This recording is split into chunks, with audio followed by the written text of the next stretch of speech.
Buongiorno a tutti, siamo oggi qui con la dottoressa Maria Carlesi, membro del direttivo del gruppo Confimindustria Veneto e titolare dell'azienda veronese che si occupa di riciclo rifiuti. Buongiorno dottoressa, siamo qui con lei oggi perché vorremmo che ci raccontasse un po' di cosa si occupa la sua attività.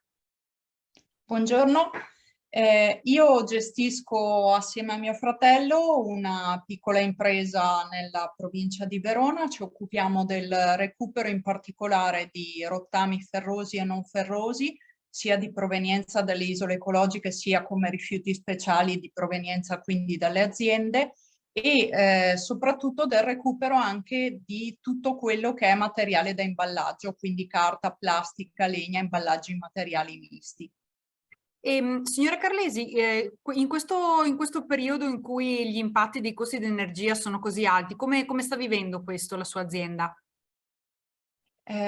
In un momento come questo, in cui c'è tanta attenzione sull'economia circolare, anche noi subiamo gli effetti negativi dell'aumento dei costi dell'energia, non solo come sotto il punto di vista delle lavorazioni industriali che effettuiamo sui materiali, ma anche dal punto di vista della nostra capacità di effettivo recupero e riciclo dei materiali, perché questa situazione, questo aumento dei costi che c'è stato, che è comunque superiore al 300% se consideriamo come parametri di riferimento luglio 2021, luglio 2022, per noi significa anche un rischio di penalizzare il recupero su tutto il territorio nazionale, oltre che nella nostra provincia, e rischia anche di aumentare lo smaltimento indifferenziato presso le discariche.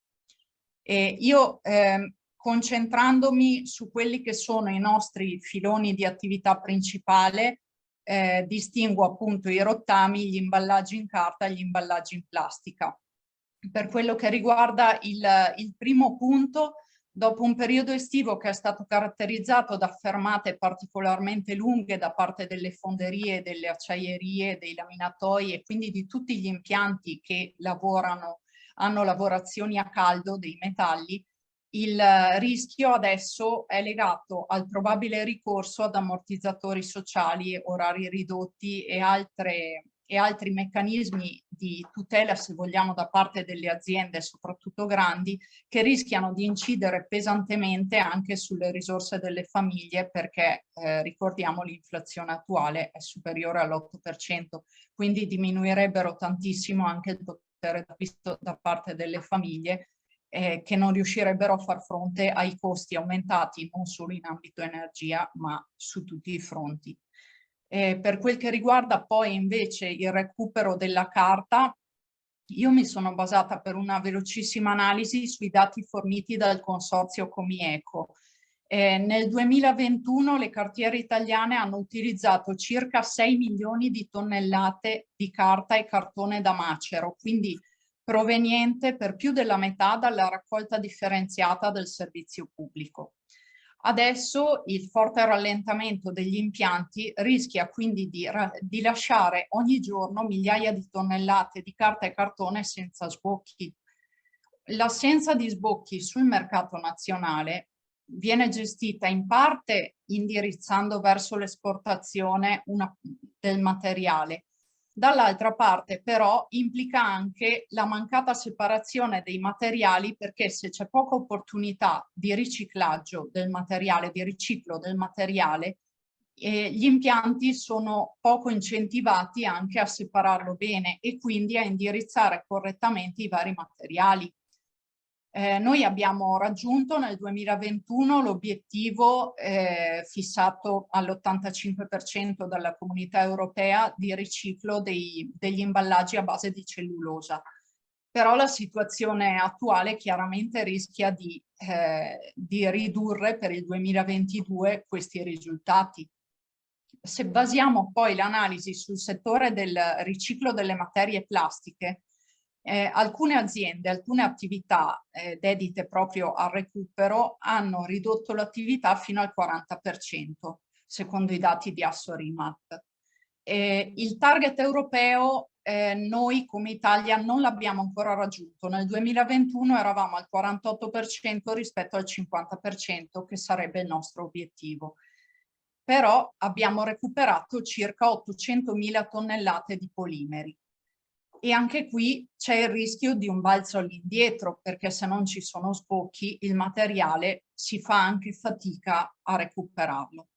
Infine, un altro problema che affrontano gli impianti di trattamento che si trovano in un punto intermedio della catena del riciclo, come il mio, è quello legato alla capacità di stoccaggio. Noi abbiamo dei limiti di stoccaggio temporaneo, istantaneo dei nostri impianti dati dalla normativa e dalle autorizzazioni di ogni singolo impianto. Il rischio è che nel momento in cui non si trova un modo di programmare gli sbocchi in uscita del materiale, il materiale che entra e che rischia di rimanere fermo negli impianti porta a superare questi limiti autorizzativi, che sono comunque molto vincolanti perché sono un obbligo di legge che noi abbiamo. Grazie mille perché è stato davvero molto interessante. Quindi lei come imprenditrice veneta, cosa chiederebbe alle autorità in questo momento? Dal mio punto di vista, il principale problema che stiamo vivendo in questo momento è legato alla speculazione molto forte nel settore dei costi dell'energia. Può essere una soluzione quella di fissare un tetto massimo ai costi energetici, però questa soluzione diventa efficace solo se è presa in tempi molto rapidi, perché più aspettiamo e più c'è il rischio che le aziende che hanno magari stipulato dei contratti di fornitura a tariffe agevolate 10 o 11 mesi fa vedano scadere i loro contratti e si trovino immediatamente a far fronte ad un costo aumentato in maniera molto rilevante. Nella mia azienda in particolare, con il contratto che avevamo fino al 31 agosto, noi avevamo un costo dell'energia parzialmente bloccato. Adesso abbiamo un contratto completamente diverso e il costo stimato, l'aumento stimato del costo della sola energia elettrica nella mia azienda è del 400% se considero il mese di settembre rispetto ad un anno fa. Grazie dottoressa Carlesi, è stato molto interessante parlare con lei, ci vediamo alla prossima. Grazie a lei.